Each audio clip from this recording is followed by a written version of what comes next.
nosotros uno de los pesos pesados de la política dominicana, que aunque lo habíamos anunciado para mañana, a él se le presentó un pequeño inconveniente y le adelantamos hacia hoy, tratándose de que es Tomás Hernández Alberto, uno de los líderes políticos importantes de toda la vida, siempre aquí en este país.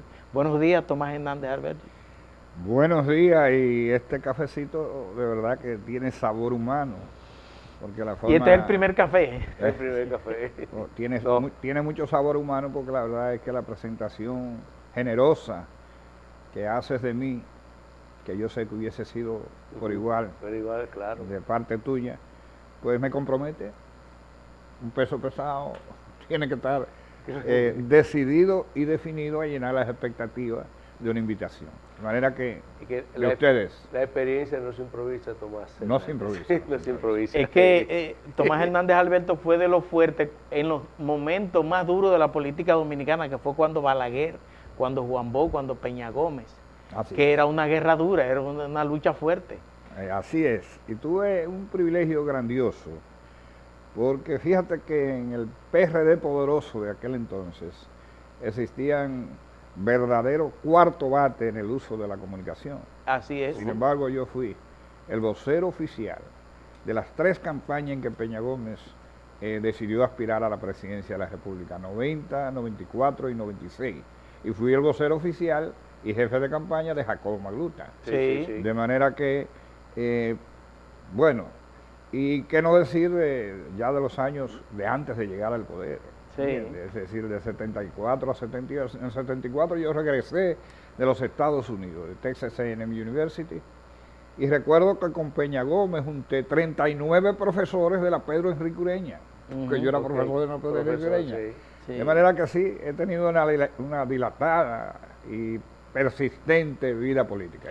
Yo pienso que esa parte de la historia dominicana sentó las bases para la democracia de hoy. Obviamente. Sí. Realmente el doctor Balaguer fue un alumno, algunos dicen que un profesor, de Trujillo. De Trujillo. El doctor Balaguer se enfrentó a lo que significa el espacio entre la dictadura y la democracia. Balaguer no fue demócrata en esos 12 años.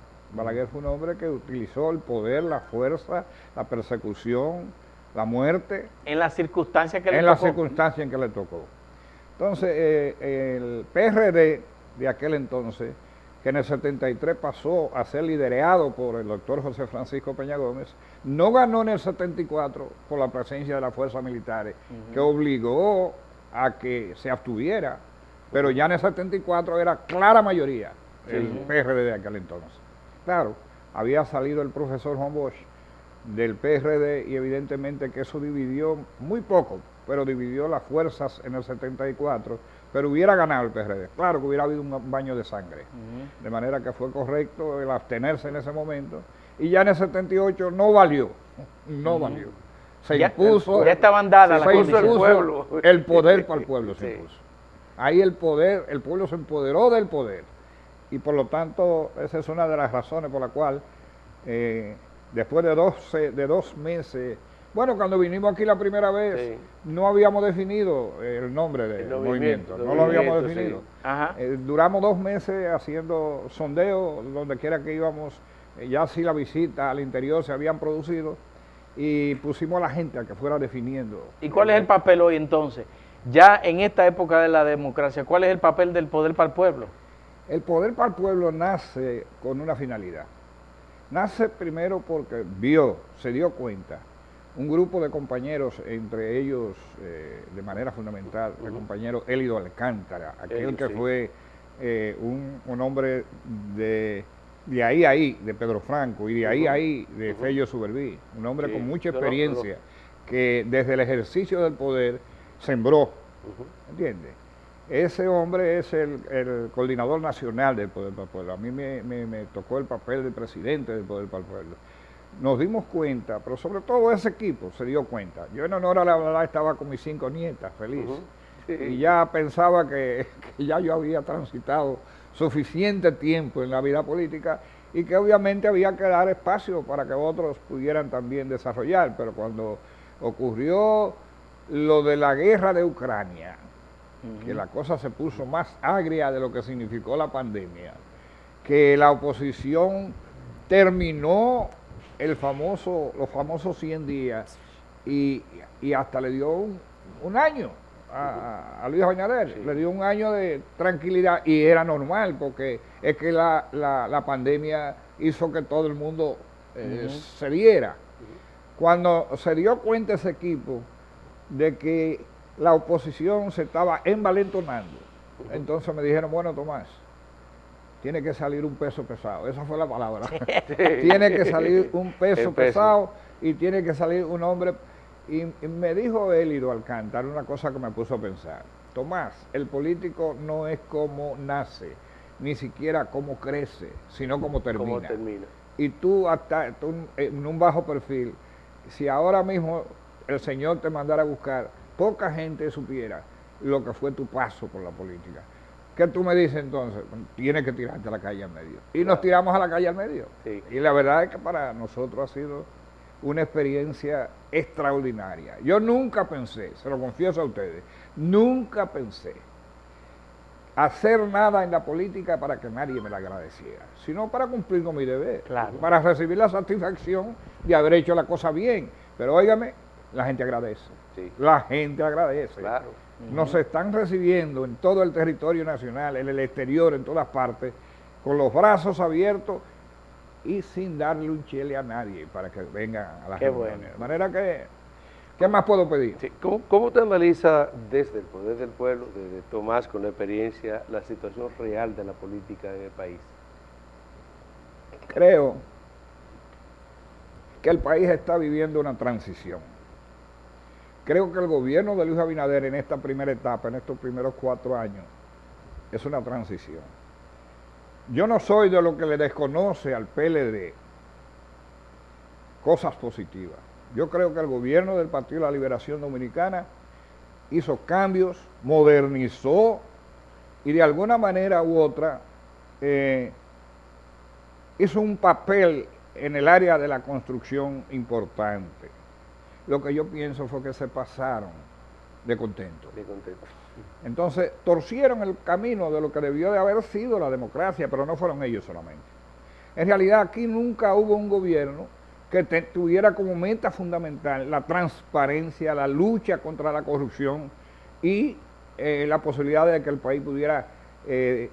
Leonel dijo una vez que la corrupción se llevaba 30% de los recursos que se invertían a través del gobierno. Multiplique por 30, 20 años, para que usted vea. Entonces, ¿qué es lo que Luis ha hecho? Encontró un tren que iba torcido y lo enderezó. Eso es lo que ha hecho Luis Abinader. Esto es una transición que no se completa hasta que no lleguemos al 28, porque pudo haberse hecho antes del 24, pudo haberse hecho. Cuando Luis llamó a la población y sobre todo a la fuerza política a una modificación constitucional para llevar a la constitucionalidad aspectos fundamentales que no se le pueden dejar a la voluntad de un presidente. Es decir, Luis tuvo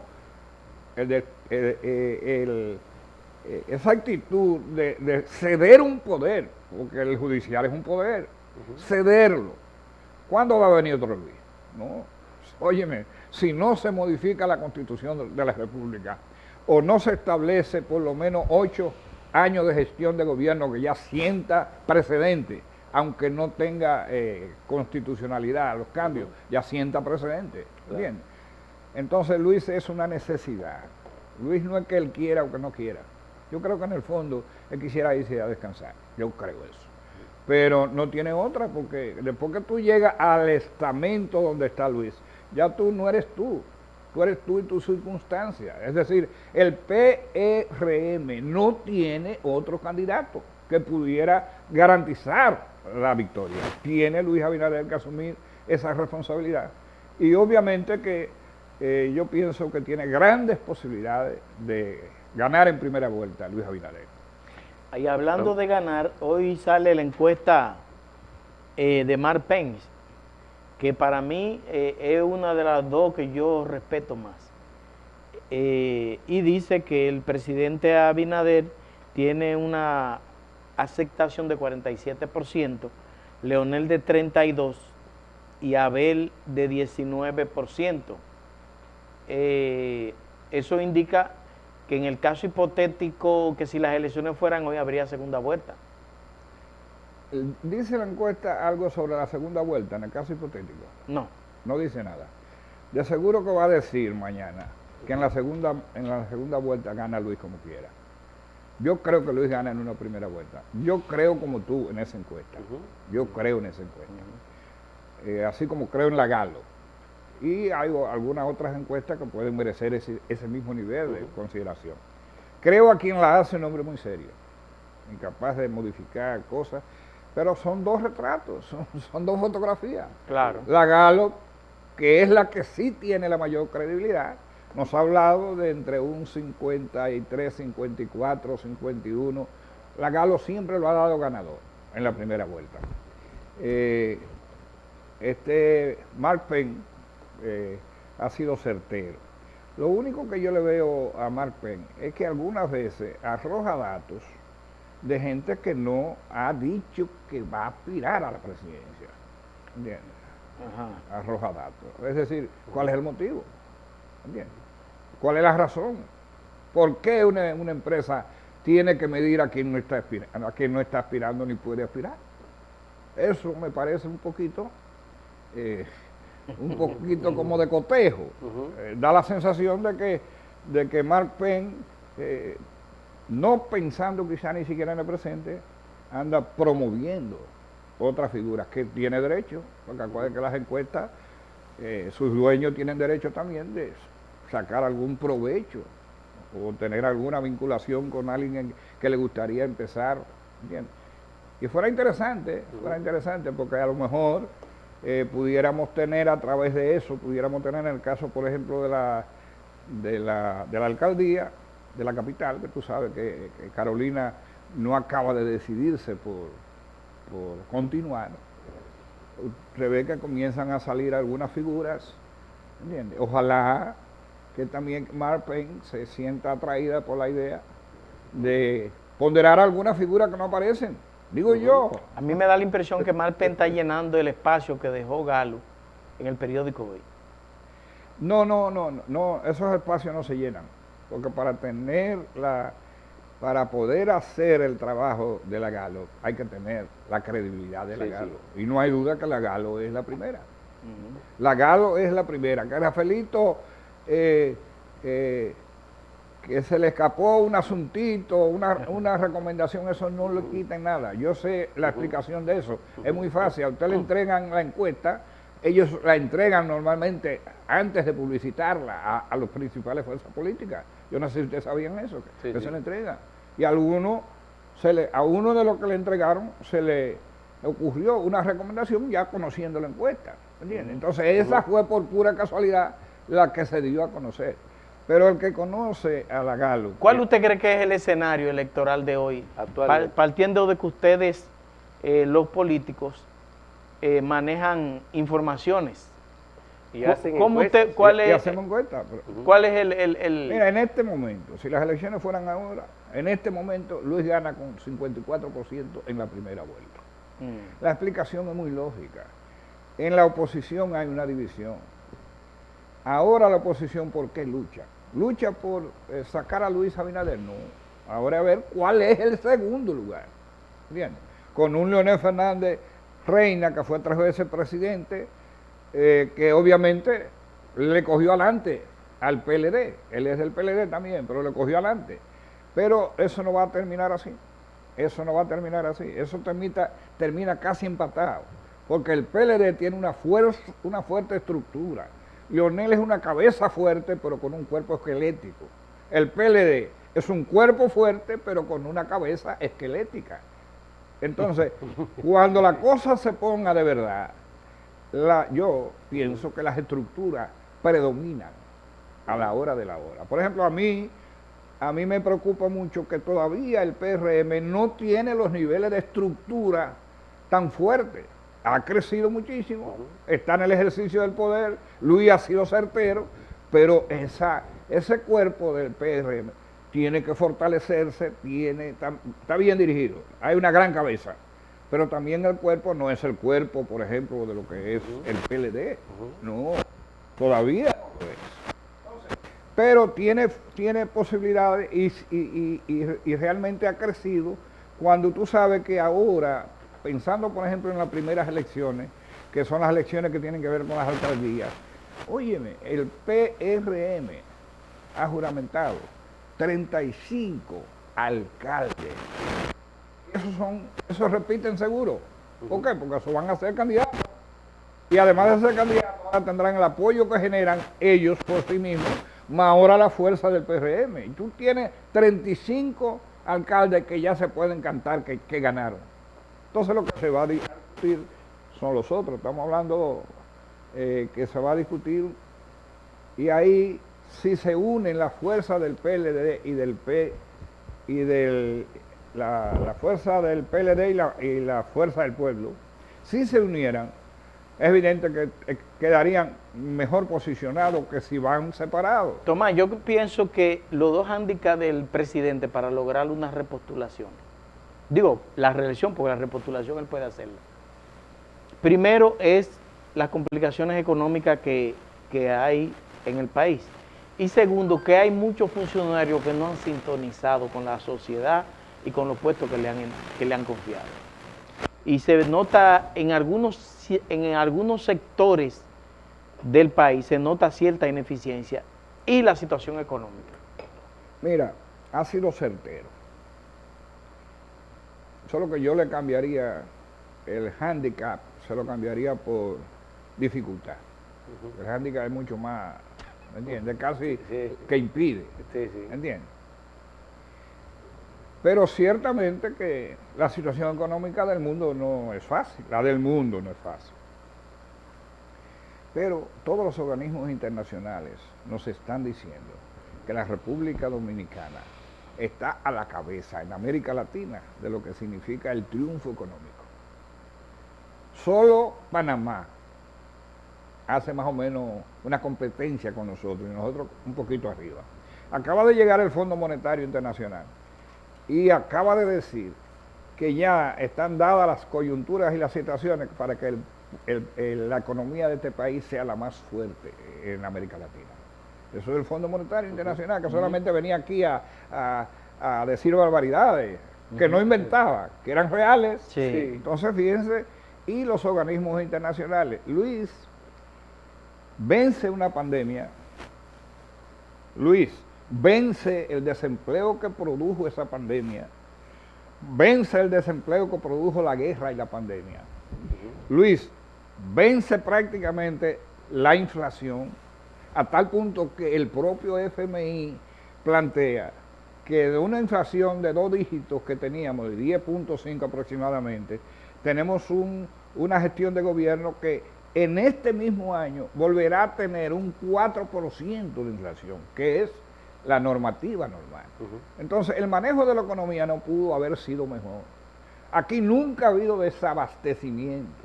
Aquí ha habido precios que se han puesto un poquito más caros, o más caros en algunos casos, producto de la guerra de Ucrania, que impidió que la materia prima llegara a tiempo y que llegara en niveles de precios correctos. Los costos de los fletes, por ejemplo, aumentaron a niveles de que ¿cómo se llama? Aumentó un furgón costaba $20,000. Ya no, ya la situación está bajando y va a normalizarse. De manera que la parte económica no será dificultad. La parte inflación, obviamente, que necesita todavía un trabajo, ya la inflación no va a bajar mucho más. Ya va a llegar a un 4, pero no va a bajar mucho más. Entonces, ¿qué es lo que hay que hacer ahora? Hacer que los sectores vulnerables, que se conocen, porque este es un país que tiene todo estudiado, pues reciban sencillamente un tratamiento especial. Por ejemplo, como el cariñito yo sueño, como el cariñito, pero yo sueño, por ejemplo, con un INESPRE parecido a los tiempos de Gustavo Sánchez Díaz. Yo sueño con un INESPRE parecido a los tiempos de Pablo Mercedes.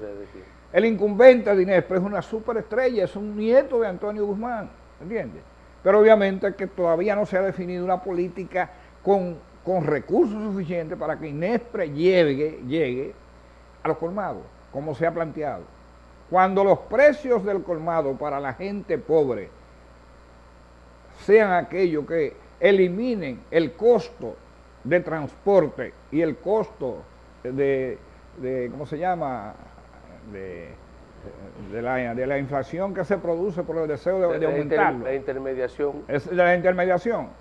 Llevando el alimento del campo, comprado a los precios que son justos, y esos mismos alimentos llevándolo a los colmados, a los precios de no añadir nada en el costo del transporte, ni de porque tiene que ser con un acuerdo vinculante con los colmados, pero eso se puede. Si eso se puede, nosotros podemos decir que 1,5 millones de dominicanos, que son los más vulnerables, que compran en colmados, los colmados le dan a cualquiera en la cabeza. Sí. Le dan a cualquiera en la cabeza. Sí, se porque venden más los caros. colmados son el referente más cercano. Sí.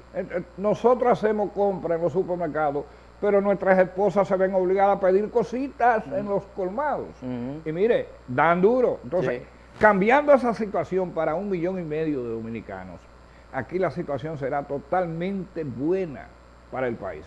De manera que esa parte de dificultad yo la veo fácilmente manejable. Ahora, la parte que tiene que ver con funcionarios que no están haciendo el trabajo que deberían hacer y accionando en función de los intereses del pueblo dominicano, sino que están pensando en otra cosa, que los hay, no me digan que le digan cuáles, porque así como no voy a decir cuáles son los mejores, que hay mucho bueno también, así le voy a decir que sencillamente coincido contigo, hay que virar un poquito, ¿entiendes? Hay que un poquito exigir, hay un poquito, y el presidente sabe cómo hacerlo y sabe que tiene que hacerlo, de manera que esas dos dificultades yo las veo perfectamente. Si el presidente no tuviera, la vicepresidente tuviera serios problemas, que ha sido la funcionaria que más competencia ha demostrado en este gobierno. Bueno, déjeme decir una cosa, Hipólito Mejía, que yo digo que es el político más pragmático que tiene la República Dominicana. Eso es verdad, yo estoy de acuerdo con usted. Y que digo también que es uno de los estadistas que ha tenido la República Dominicana. ¿Por qué? Porque Winston Churchill dijo que el estadista es aquel que frente a una gran decisión coloca el interés de la nación por encima de su propio interés. Hipólito lo hizo. Lo hizo cuando resolvió el asunto del Baninte en aquella ocasión. Y la forma en que le decíamos lo más cercano, le decíamos, si hace eso no va a ganar. Y tú sabes lo que nos decía, pues no gana. No gana. Así categóricamente. Entonces, ese mismo Hipólito Mejía es figura clave para todos en la República Dominicana. Y quiero decirle a ustedes otra situación que hace el triunfo seguro. ¿Cuándo un expresidente perdía una convención? ¿Cuándo? Hipólito le cedió inmediatamente a Lionel cuando en el 2004, antes de las elecciones, aceptó que había perdido. Y Luis, que fue su protegido, ¿entiendes? Que lo llevó como candidato a vice, le ganó. Hipólito protestó. No, de una vez a trabajar. Y en la segunda, vuelve y le gana, de una vez a trabajar. Entonces, ¿para qué digo todo esto? Bueno, porque ahí está Hipólito Mejía declarando, aún teniendo una hija que tiene condiciones para ser la vice, porque es una superestrella, porque la alcaldesa de la capital es una superestrella, ¿entiendes? ¿Qué dice Hipólito Mejía? Cuando le preguntaron sobre el tema, dice, bueno, yo le voy a decir una cosa, la vice ha hecho un trabajo extraordinario, ¿entiendes? Casi dijo, ese tema de la pandemia fue... Casi dijo, yo no la quitaría, casi lo dijo. Eso se llama grandeza, porque desde el punto de vista político, él podría tener fuerza suficiente para seguir empujando, pero él coloca también el interés de su organización y el interés de su partido por encima de todo. ¿Entiendes? Y la situación del pueblo, ¿cómo usted la siente? O sea, la gente piensa más en función del estómago, dice un amigo mío, la gente piensa en función del arroz, habichuela y carne. La situación de la gente, ¿Cómo usted la siente? Mire, la situación de la gente, no todo el mundo piensa igual. Si todo el mundo pensara igual, no hubiera habido cambio en la República Dominicana. Y hubo cambio. No todo el mundo piensa igual. Hay mucha gente que su situación personal la coloca por encima del interés nacional. Pero la mayor parte coloca el interés nacional por encima de su interés particular. Entonces, ¿qué es lo que yo percibo? Bueno, que percibo no, que he vivido. Cuando comenzamos a caminar el territorio nacional, pidiéndole a los compañeros del PRM disgustados que vinieran a nuestro espacio como una manera de que no se fueran a otro sitio. Nosotros llegamos a sacar de otro sitio, que ya se habían inclusive ido. Porque en el PRM, como en cualquier partido, hay militantes y simpatizantes, que no es la misma cosa. El militante usted lo puede machacar y vota por su partido, pero el simpatizante, ¿entiende?, que toma su decisión en un proceso electoral, ese dice, no, yo creía que esto era otra cosa, a mí no me dieron nada, yo estaba esperando algo, ¿entiende? Ahora nosotros hemos hecho un gran trabajo que garantiza que los votos que le pueden faltar, porque Luis llegó en una coyuntura, Luis llegó en una coyuntura donde votos de Lionel cruzaron en favor de Hipólito Mejía. Entonces ahora hay que hacer el trabajo y se está haciendo el trabajo y el presidente y el PRM han hecho ya un gran trabajo. Usted sabe lo que significa 35 alcaldes, ¿entiende? Con toda su maquinaria. Claro, a esos alcaldes no lo van a seguir el 100%. Pero por lo menos una parte importante se queda con él. Y con el apoyo del PRM ya están garantizados en su victoria. Aquí no hay nada que pueda pretenderse, que pueda ocurrir, que vaya a cambiar la realidad. Luis, gana en primera vuelta. Mire, vamos a tener que invitarlo de nuevo porque esta conversación con usted ha sido bastante dinámica. Hay que programarla de nuevo, otra entrevista, sí. Ustedes saben mis afectos. Es recíproco. Ustedes saben que ustedes son mis hermanos, ¿entienden? Y yo siento que aquí, como casi en todos los lugares donde me reciben los medios de comunicación, me tratan con una grandeza que yo tendría que pasarme 2 vidas para poder agradecer lo suficiente. Aquí yo estoy cuando ustedes lo decidan. Muchas gracias, Tomás Hernández Alberto. Ha estado con nosotros Tomás Hernández Alberto, líder, presidente del movimiento Poder para el Pueblo. Próximamente lo invitaremos de nuevo porque ha sido bastante gratificante esta conversación con él. Con ustedes será hasta mañana, a las 7 de la mañana, cuando volveremos en este espacio, El Primer Café. Hasta entonces.